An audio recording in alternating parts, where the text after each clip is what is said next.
connection to Liberia is actually through my parents. Both my mother and my father were born and raised right here in Liberia before they immigrated to the United States of America. And in the United States, that's where I was born. So I'm Liberian American, born in Newark, New Jersey, raised all up and down the East Coast, mostly in the D.C., Maryland, Virginia area. Lawrence Todimek Jr. is the eldest of the four. And today, Lawrence lives in Liberia where he runs a nonprofit organization. I'm very proud of Lawrence for his achievements. Growing up, he always had interest in helping kids. And today, in Liberia, he's doing the same thing. He's helping the kids with computer literacy. He has his own organization, Liberia Forward. And he's helping the young adults in the city to also improve their educational levels and to help them to be able to find a job and sustain themselves.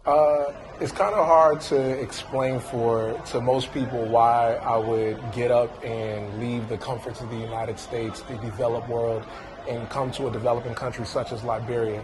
But for me, it was more about fulfillment and giving back. It's one thing to give back to your community where you grow up in abroad, where you're in such a diverse community, but when you know your actual history and where your family is from, then it just makes sense that you should take your skills and develop that area, right? It's the foundation, and if other kids are not able to get the same opportunity I did, I felt like I would not really be fulfilling my purpose in life.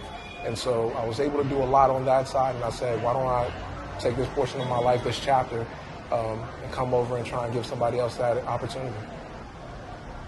Come down with the head, the body, come to the scene, each one. Yeah. Yeah, so it can make the retina larger. So it has control of the caption, what we would normally use on Word and just change it to font. Yeah. Now you're using H1 in order to be able to do that. And so were you able to actually run it? Yeah. Okay, let me see what you did when you ran it.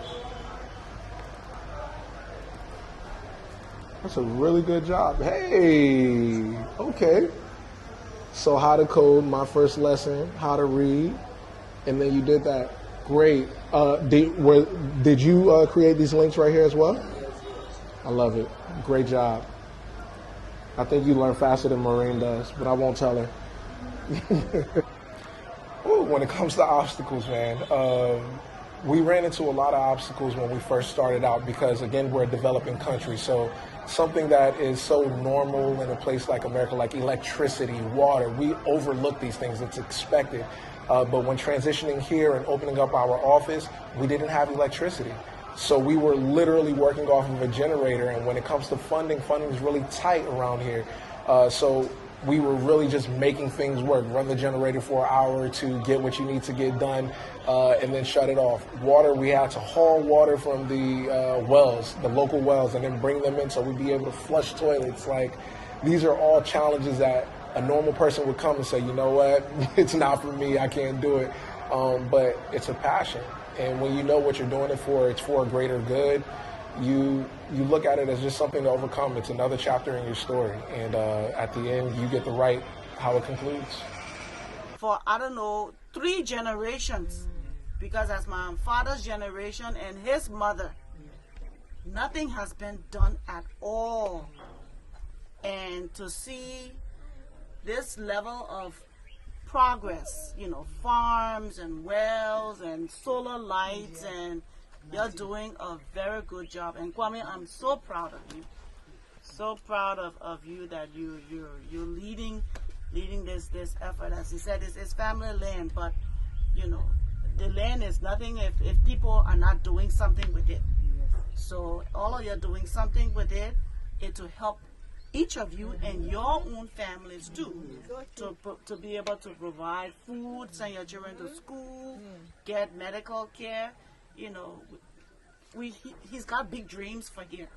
It's starting off small, but it's gonna grow.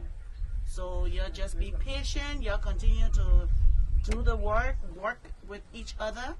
Anybody who wants to join you, as long as they're able to work together with you, you'll continue to do that and support him, because he's got good plans.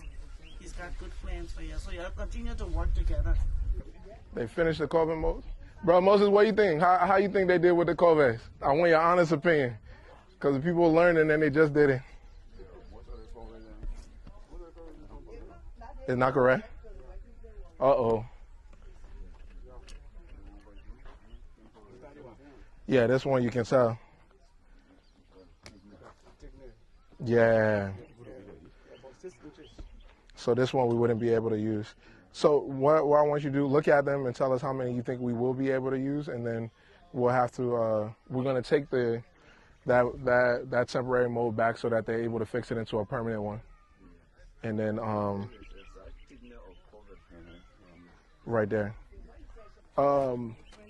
These are called covent molds, right? And the covent molds are what pretty much blocks the walls from caving in inside of the well after you dig it. And once they get to a certain point and they bust the water open, they'll move these down into the well, stack them on top of each other, and then y'all plaster it, right? Yeah. Then they'll plaster the inside of it. So then it'll be like a long tube that's going into the water. And it's best to dig it during the dry season, right? Because once you hit water during the dry season, you'll have water year round, right? But if you dig water during the rain season and you get to a certain point, when dry season come around, it might dry up and then you'll have a shortage of water. So for the farm, we want to make sure we have access to water 24/7. And that's why we're bringing the professionals in. We didn't have too much of a big budget, so that's why we train our farm staff that's here on the ground how to make these. And now the pros are coming in and they're making corrections and say, you know, these were done well, these ones have a little bit of error in it, and we'll do what we have to do to make them correct and make sure we have a good source of water on the farm.